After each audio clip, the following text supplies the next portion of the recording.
to the moon.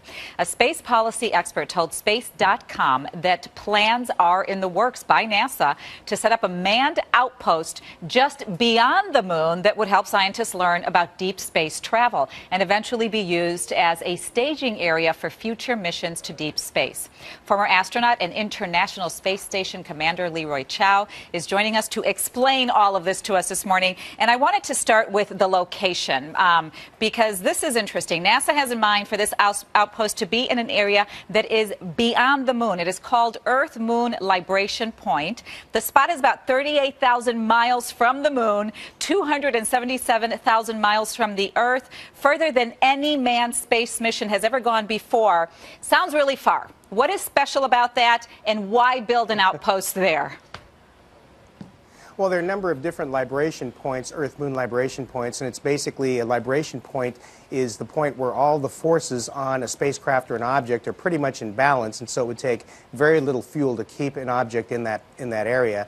And so if you're going to build a station at one of the points between the Earth and the Moon or beyond the Moon, you would pick a libration point. All right, so you spent 6 months living on the International Space Station. This location would be far more dangerous, we understand, for an astronaut's health. Could you tell us why? Sure. When you're in low Earth orbit, you're under the protection of the Van Allen radiation belts. It's a charged, it's an electric field, if you will, and it traps a good portion of the charged particles of radiation that come from the sun. So we're pretty well protected. Once you get past about 1/3 of the way to the moon, you're beyond those belts, and the radiation environment is much harsher. And so an astronaut on the moon, for example, or past the moon, would be exposed to the full force of that radiation. And you worry about solar flares. If there's a solar event, you get a sudden pulse of very high radiation, which could be acutely lethal.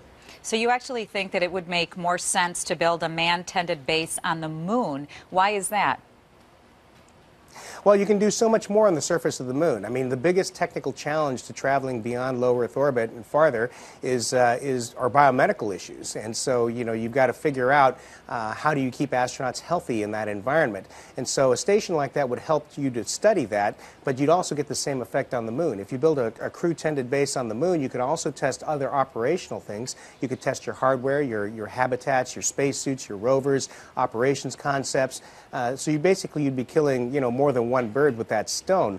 I understand it, you know, of course it would be more expensive to build a crew-tended base on the moon rather than a station out in space at a libration point, but you get so much more if you build a crew-tended base on the moon. And my last question to you is money, because as you mentioned, this costs a lot of money. Who pays for it? Sure.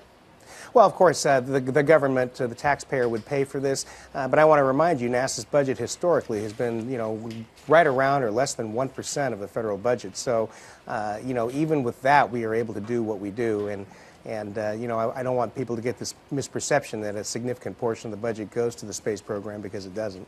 All right, well, we appreciate your